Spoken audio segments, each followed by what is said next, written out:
প্রিয় বইপ্রেমী, ভাষাচিত্র ডিজিটালের পক্ষ থেকে আপনাদের শুভেচ্ছা। আপনারা জানেন আমরা বলেছি ভাষাচিত্র ডিজিটাল থেকে আমরা বাংলাদেশের সকল লেখক, পাঠক, প্রকাশক এবং বইপ্রেমীদের জন্য বিভিন্ন ধরনের কনটেন্ট এবং তৈরি করব। একই সঙ্গে আমরা লেখক, প্রকাশক এবং পাঠকের বিভিন্ন বই প্রেম নিয়ে বিভিন্ন রকম কথা শুনবো, গল্প শুনবো এবং আমরা আড্ডা দেওয়ারও চেষ্টা করব। আজকে আমাদের সঙ্গে উপস্থিত হয়েছেন ভাষাচিত্র পরিবারের প্রিয় লেখক, প্রিয় মুখ লেখক রয়ঞ্জন। অঞ্জনদার সঙ্গে আপনাদের পরিচয় করে দিব। আমরা অঞ্জনদার প্রথম বই প্রকাশের গল্পটি শুনবো। অঞ্জনদা, আপনি কেমন আছেন? আমি ভালো আছি। নিশ্চয়ই দর্শক আপনারা ভালো আছেন, যারা আজকে স্ক্রিনের সামনে বসে আমাকে দেখছেন এবং আমার কথা শুনছেন। আপনাদের সবাইকে অভিনন্দন। অঞ্জনদা, আমরা আপনার কাছ থেকে জানতে চাইবো আপনার প্রথম বই রবি বাউলের শান্তিনিকেতন। একজন নতুন লেখক হিসেবে 2020 সালে আপনার এই বইটি প্রকাশিত হয়েছে এবং প্রথম লেখক হিসেবে এবং নতুন লেখক হিসেবে আপনি রবীন্দ্রনাথকে কেন বেছে নিয়েছেন? ধন্যবাদ। রবীন্দ্রনাথকে কেন বেছে নিয়েছি, বেছে নেওয়ার শব্দটার মধ্যে আমার একটু বিশ্লেষণ আছে। যে এমন নয় যে আমি অনেক কিছু, এখানে অনেক কিছু পড়ে আছে, এর মধ্যে একটা রবীন্দ্রনাথ, ওখান থেকে আমি অনেক কিছুর মাঝখান থেকে রবীন্দ্রনাথকে তুলে এনেছি, তাই নিয়ে লিখেছি, এরকম নয়। আমার কাছে রবীন্দ্রনাথ প্রথম থেকেই একটা, রবীন্দ্রনাথ আমার কাছে একটা বিস্ময়, একটা আকাশ, একটা সামিয়ানা, যার নিচে আমি আরামসে মানে আশ্রয় দিতে পারি, এইটা ছিল রবীন্দ্রনাথ। কিন্তু রবীন্দ্রনাথ আমাকে ভর করলেন কবে? আমি যখন প্রথমবার শান্তিনিকেতন গিয়েছি, তখন আমি যখন ওই যে বোলপুর স্টেশনে নামার পরেই আমার কাছে কিছু একটা মনে হলো যে আমি এই বুঝি রবীন্দ্রনাথের বাড়ি যাচ্ছি, এই বোধহয় একটা প্যাডেল রিক্সা করে যখন আমি যাচ্ছি, আমার কাছে মনে হলো যে এই বোধহয় এই গলির এই মোড়ে গেলে রবীন্দ্রনাথ হয়তো আমার জন্য দাঁড়িয়ে আছেন, বা আরেকটু আগায় গেলে বোধহয় রবীন্দ্রনাথ বলবে আয় আয় আয়, এরকম একটা। কারণ তখন ছিল পৌষ মেলা, তখন ব্যানার ব্যানারে লেখা ছিল পৌষ তোদের ডাক দিয়েছে আয় রে ছুটে আয় আয় আয়। আমার মনে হচ্ছিল রবীন্দ্রনাথ আমাকে সে কথাটা বলছেন। যখন আমি রিক্সা থেকে নেমে বিশ্বভারতীর গেইটে প্রথম দাঁড়ালাম, তখন এর আগে আমি তালধ্বজকে জানতাম, পড়ে পড়ে জানতাম। তখন যখন আমি দেখলাম যে একটা তাল গাছ প্রায় আকাশ ছুঁই ছুঁই, ওর শরীরের মধ্যিখান দিয়ে একটা ছনের চালা বেরিয়ে একটা ছনের ঘরের মতো হয়েছে, তখন আমি মনে করলাম আমি তালধ্বজে এসেছি। আসলে তালধ্বজে আসছি, তার চেয়ে বড় প্রভাব যেটা ছিল, আমি রবীন্দ্রনাথের বাড়ি এসেছি। এরপর তো আমি ঘুরে ঘুরে ঘুরে ঘুরে পরদিন থেকে আরম্ভ করে টানা, মানে আমি সমস্ত কিছু ভুলে আমি রবীন্দ্রনাথের বাড়িতে আশ্রিত একজন মানুষ হিসেবে আমি এই উপাসনা গৃহ, তারপরে শান্তিনিকেতন বাড়ি, তারপরে গাছের নিচে আম্রমুকুল এর নিচে, মানে পাঠশালা, ঘণ্টাতলা, সন্তোষালয়, ঘুরতে ঘুরতে কালো বাড়ি, তারপরে এই রবীন্দ্রনাথের যে ৫টা বাড়ি, যেখানে উত্তরায়ণ, শ্যামলী, পুনশ্চ, ঘুরে ঘুরে ঘুরে ঘুরে শেষে আমি এসে থামলাম যেখান থেকে বিশ্বভারতী শুরু, সেই ছাতিমতলায়। সেই ছাতিমতলায় এসে মনে হলো আমি আমার রবীন্দ্রনাথের কাছে এসেছি এবং রবীন্দ্রনাথ আমাকে গ্রহণ করেছেন। সেই যে আমার অভিজ্ঞতা, আপনার সে অভিজ্ঞতা থেকেই আমার এই রবি বাউলের শান্তিনিকেতন, বলতে পারেন আমার দৃষ্টি থেকে সৃষ্টি এই বইটি। তার মানে আমাদের পাঠক যদি কেউ রবি বাউলের শান্তিনিকেতন বইটি পড়ে, তাহলে সে কি আপনার চোখে শান্তিনিকেতনকে দেখতে পাবে? অর্থাৎ আপনার এই বইয়ের সঙ্গে একজন পাঠকও কি শান্তিনিকেতনটা ভ্রমণ করতে পারবে? আমার চেষ্টাটা সেটাই ছিল। আমি জানি না এই পর্যন্ত পাঠকরা ২০২০ থেকে এই পর্যন্ত পড়ে পড়ে যারা বলছে, তারা সবাই বলছে যে বইটা হাতে পেলে মনে হচ্ছে আমি বাংলাদেশে বসে শান্তিনিকেতনকে দেখছি। আর যেই আমার যে পাঠক বন্ধুরা এই শান্তিনিকেতন ঘুরতে যাবেন, আমার ধারণা বইটাকে পৃষ্ঠায় পৃষ্ঠায় অক্ষর অক্ষরে হাঁটলে আপনি শান্তিনিকেতনকে দেখতে পাবেন। এই জন্য আপনাকে কোনো রকম গাইড বা কাউকে পথ নির্দেশিকা হিসাবে কোনো কিছু আপনাকে, আজকাল তো আবার গুগল ম্যাপ আছে, কিচ্ছুই লাগবে না। আমি আশা করছি, আমি সেই চেষ্টাটা করেছি। যদি কেউ সেই আশা আপনার পূর্ণ না হয়, সেই ব্যর্থতাটা আমার। আমি আশা করি আপনারা পাবেন। এবার জানতে চাই, বইটির নাম রবি বাউলের শান্তিনিকেতন। তার মানে রবীন্দ্রনাথের শান্তিনিকেতন ব্যাপারটা বুঝলাম, আপনার চোখে রবীন্দ্রনাথের যে শান্তিনিকেতনটাকে আপনি তুলে ধরেছেন, কিন্তু বাউল শব্দটা কেন, মানে বাউলের শান্তিনিকেতন, বাউল কেন, এটা জানতে চাই। দেখেন, রবীন্দ্রনাথকে আমরা যদি বলি আর কি, রবীন্দ্রনাথের সৃষ্টি হচ্ছে বিশ্বভারতী। এটা হচ্ছে সবার জন্য পৃথিবীর জোড়া, যারা শিক্ষা গ্রহণ করতে চায় তাদের জন্য হচ্ছে রবীন্দ্রনাথের বিশ্বভারতী একটা বিদ্যালয়, একটা বিশ্ববিদ্যালয়। কিন্তু রবীন্দ্রনাথ নিজের ভিতরে অনেকগুলো বিদ্যালয় সৃষ্টি করে রেখেছেন। গানে রবীন্দ্রনাথ, নাটকে রবীন্দ্রনাথ, ছোট গল্পে রবীন্দ্রনাথ। তেমনি এক একটা সৃষ্টি, রবীন্দ্রনাথের ভেতরে যে সৃষ্টি, এক একটা সত্তা, প্রতিটা সত্তা থেকে রবীন্দ্রনাথ আলাদা আলাদা। তেমনি একটা সত্তা বাউল সত্তা। আমাদের বঙ্গভঙ্গের পরে এবং আমাদের পূর্ববঙ্গে এসে রবীন্দ্রনাথ অনেক বাউল আঙ্গিকের গান গেয়েছেন। হ্যাঁ, আপনারা নিশ্চয়ই গগন হরকারের নাম জানেন। এরকম রবীন্দ্রনাথ নিজেকে কখনো কখনো এই গগন হরকারের জায়গায় নিজেকে প্রতিস্থাপিত করেছেন। পদ্মার চরে ঘুরে ঘুরে উনি যেমন বালিউড চর দেখেছেন, তেমন মাথায় তার বাউল আঙ্গিকের গান ছিল। সেই বাউল আঙ্গিকটা তুলে আনার একটা ক্ষুদ্র প্রয়াস হচ্ছে আমার এই রবীন্দ্রনাথের বাউল সত্তাকে। এই দুইটা সত্তা, একটা হচ্ছে বিশ্বভারতী, শান্তিনিকেতন, আর রবীন্দ্রনাথের একটা সত্তার ক্ষুদ্র অংশ বাউল আঙ্গিক। এই দুইটাকে আমি একসাথে একটা ছোট বইতে করার চেষ্টা করেছি। আমি নিশ্চয়ই বলবো না যে এটা অনেক কিছু, ছোট একটা জিনিস। আমরা আপনার বইয়ের যে গল্প, অর্থাৎ বই লেখার পেছনের যে গল্প, সেটা শুনলাম, জানলাম। এবার পাঠকের উদ্দেশ্যে আপনি যদি বলেন, এই বইটি প্রকাশের গল্পটা আমরা জানতে চাই। কিভাবে বই লেখার পরে প্রকাশনা যাত্রাটা কিভাবে শুরু হলো, বা কিভাবে এর পেছনে যদি কোনো মজার ঘটনা বা স্টোরি থাকে সেটাও আমাদের পাঠকদের বলুন। বই প্রকাশের ঘটনাটা মজার না, আমি বলবো এটা বিস্ময়ের গল্প। হ্যাঁ, আমি কখনোই ভাবতাম না, জানতাম না, স্বপ্নেও ভাবিনি যে আমি লেখালেখি করব বা আমি একটা লেখক, একটা নামের বিশেষণ আমি ধারণ করব। হ্যাঁ, আজও যদি আমি নিজেকে লেখক হিসেবে ভাবি না। কিন্তু ঘটনা হচ্ছে 2020-তে আমার বন্ধু, লেখক, সাংবাদিক, অনেকে হয়তো চেনেন, অনেকে হয়তো না, তবু আমি তাকে পরিচয় করেছি, আমার খুবই ঘনিষ্ঠ বন্ধু গিয়াস আহমেদ। আমি জানতাম না সে কখন নিভৃতে নিরালায় বসে আমার উপরে সে এত চাষাবাদ করেছে। আমি যখন শান্তিনিকেতন ঘুরে এসেছি, আমার ওই ওখানকার দেখা, আমি যা যা দেখেছি আমি ফেসবুকে লিখতাম, আমার বন্ধুদের জন্য লিখতাম, বা আমার স্মরণে থাকার জন্য লিখতাম। কিন্তু গিয়াস আহমেদ চুপিসারে সে কখন আমার এই লেখাগুলোকে একসাথে কম্পাইল করে, তখন সে সংকলন করে নেয়, কম্পাইল করে একদিন তার বাড়িতে আমাদের নেমন্তন্ন, আমরা অনেক বন্ধুবর্গ ওখানে। ওখানে সে সবার সামনে একটা ঘোষণা দিয়ে বলল যে আগামী বইমেলায় অঞ্জনের এবার বই আসতেছে এবং সেই দায়িত্ব সব আমার, দ্যাট ইজ গিয়াস আহমেদের। আমার তখন একটা মানে কিশোরীর বিয়ে হওয়ার মতো একটা যে অনুভূতিগুলো থাকে, যে তার একদিকে রোমাঞ্চ, একদিকে পুলক, একদিকে শিহরণ, আবার ভয়, আবার লজ্জা, সবকিছু মিলে তখন আমি একটা অন্যরকম পাথর হয়ে গিয়েছিলাম। সেই গল্প অনেক বড়, এটা আমি কোনো অন্য সময় আরো বলবো। এখানে আরেকটা জিনিসের জন্ম হয়েছিল। আমি কিন্তু প্রথমে রয়ঞ্জন ছিলাম না, আমি ছিলাম অঞ্জন রায়। গিয়াস আহমেদ আমার মধ্যে কি পেল, যে আমাকে সে একটা আইকনিক পজিশনে দেখার জন্য আমাকে বললো, দেখ অনেকের নামই অঞ্জন রায় আছে, আমি তোকে রয় অঞ্জন করে দিতে চাচ্ছি। সেই থেকে আমার উপাধিটা, রয়টা আগে আসলো, পরে আসলো অঞ্জন। এবার আসছি প্রকাশনের ব্যাপারটা। এখন বইয়ের তো সবকিছু হলো, প্রকাশটা সেও আমি জানি না, এই জগতের মানুষ আমি নই।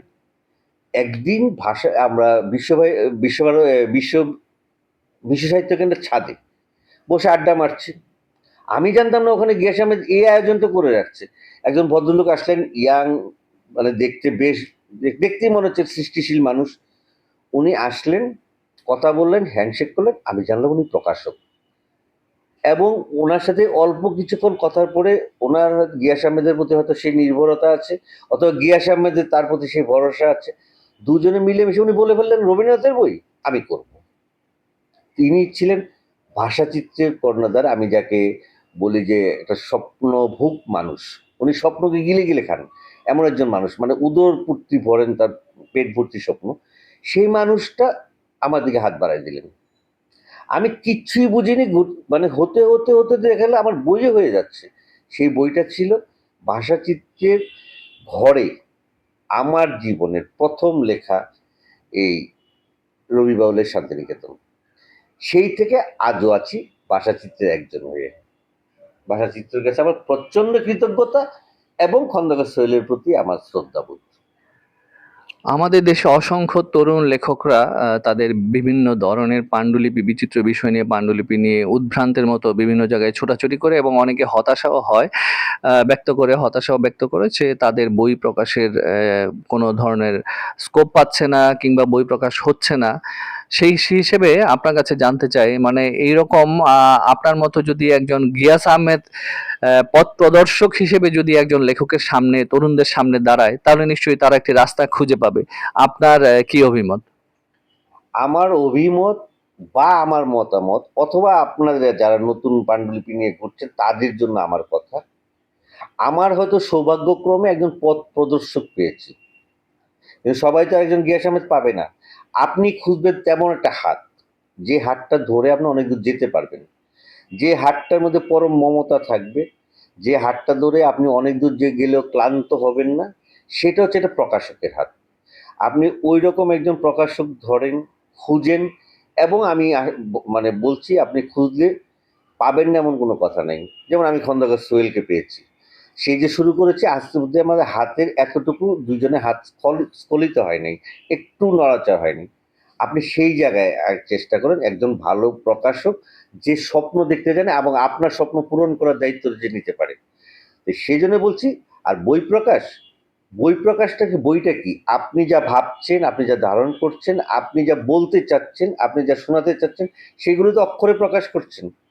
সেটাকে আপনি মলাটে নিয়ে আসছেন, সেটাই তো বই। সেই বইটা ধরলে আপনার যদি আপনার নামের পেছনে যদি বইটার কাবারে আপনার নামটা থাকতে চায়, ভাষাচিত্রের মতো অথবা খন্দকার সোহেলের মতো একজন স্বপ্নভোগের একটা ঘর, একটা সামিয়ানার নিচে আপনি ঢুকে পড়ুন, এবং আপনার স্বপ্নটা যেন দীর্ঘায়িত হয়। স্বপ্ন পূরণের লেখালেখিতে স্বপ্ন পূরণের কোনো জায়গা নেই। স্বপ্ন খালি বাড়তেই থাকবে এবং আপনি এগোতে থাকবেন। সেই অর্থে উদ্ভ্রান্তের মতো ঘোরাফেরার দরকার নেই।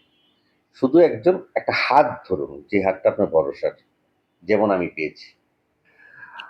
ও 2020 সালে আপনার প্রথম বই প্রকাশিত হয়েছে রবি বাউলের শান্তিনিকেতন। এর পরবর্তীতে 21, 22, 23, 24 এবং 25 বিগত এই কয়েক বছরে আপনার পরবর্তী বইয়ের নামগুলি যদি সংক্ষেপে একটু আমাদের পাঠকদের বলেন। রবিবার এখান থেকে 2020-তে বেরোলো, এরপরেই আমার একটা ভ্রমণ উপন্যাস বের হলো, ভ্রমণ কাহিনী নিয়ে, পথিক পরাণ, সেটাও রবীন্দ্রনাথের একটা গানের শব্দের লাইন, আমি রবীন্দ্রনাথে আশ্রিত। এরপরে বেরোলো একটা দলিত শ্রেণী নিয়ে, এই খেউড়িঘর উপন্যাস।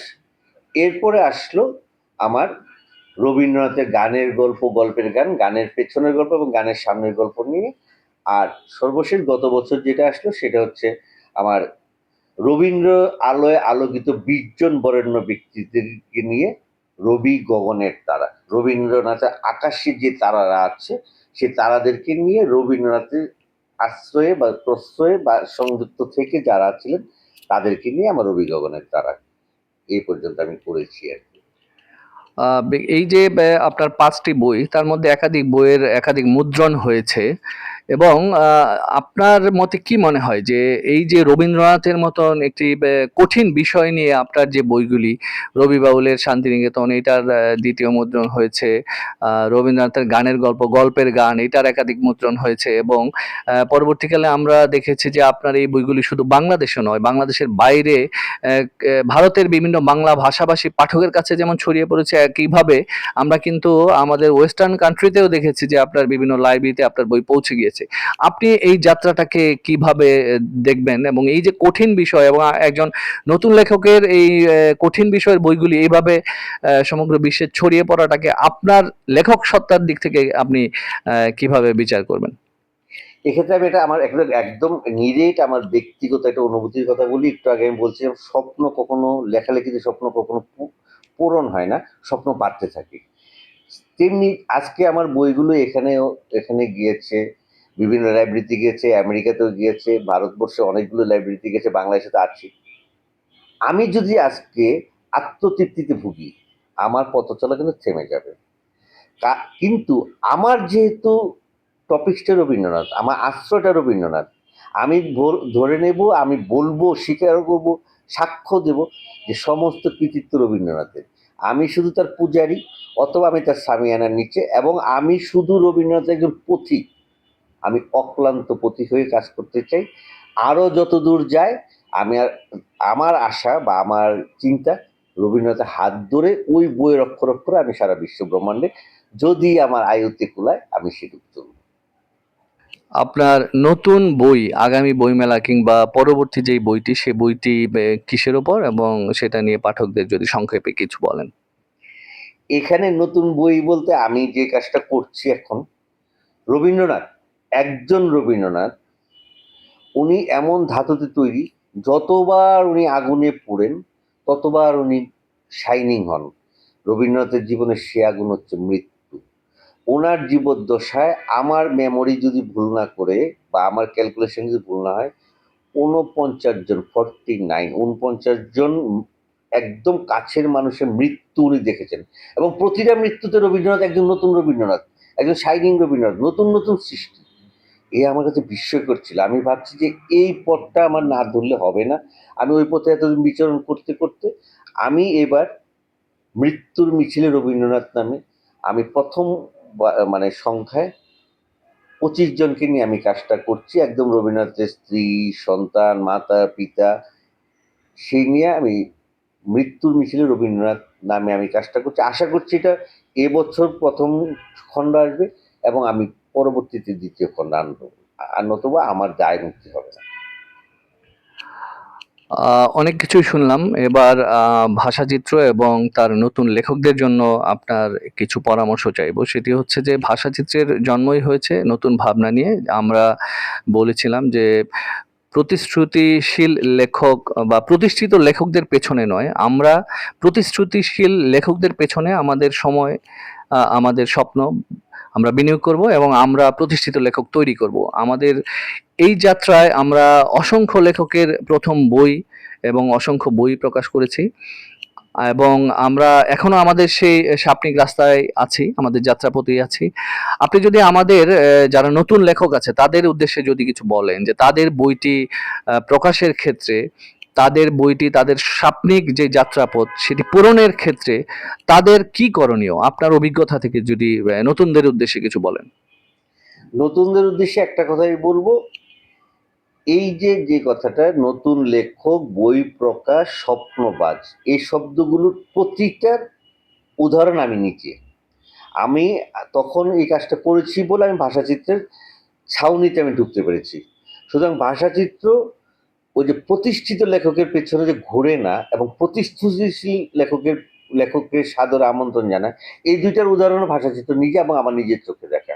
সুতরাং আপনি যদি মনে করেন আপনার লেখা প্রতিশ্রুতিশীল, আপনার আপনি যদি পাঠকের দরবারে আপনি নিজে একজন পাঠকের কাঠগড়ায় দাঁড়াতে জন্য আপনার যদি সেই সাহস থাকে, আমি বলবো যে স্বপ্নবাজ লোকটা এই প্রতিশ্রুতিশীল লেখকদেরকে পদ হাত ধরে আগায় নিয়ে যান, সেটা ভাষাচিত্র। এবং আমিও বলবো যে কখনো যদি আপনারা ভাষাচিত্রে আসেন অথবা ভাষাচিত্রের আঙিনাকে খুঁজে না পান, আমি তো আছি, আপনারা আসুন। আমি আপনাদেরকে একটা মানে প্রতিশ্রুতিশীল লেখকের যে পরিচর্যা কেন্দ্র, ওখানে আপনাদেরকে পৌঁছে দেব। অসংখ্য ধন্যবাদ দাদা। আশা করি আমাদের নতুন প্রজন্মের পাঠকরা আপনার কথা থেকে অনুপ্রাণিত হবে এবং উজ্জীবিত হবে। ধন্যবাদ। হ্যাঁ, আপনাদেরকে ধন্যবাদ। সবাই ভালো থাকবেন, বইয়ের সাথে থাকবেন, পড়াশোনার সাথে থাকবেন। আপনাদের সবার সুস্থতা কামনা করছি।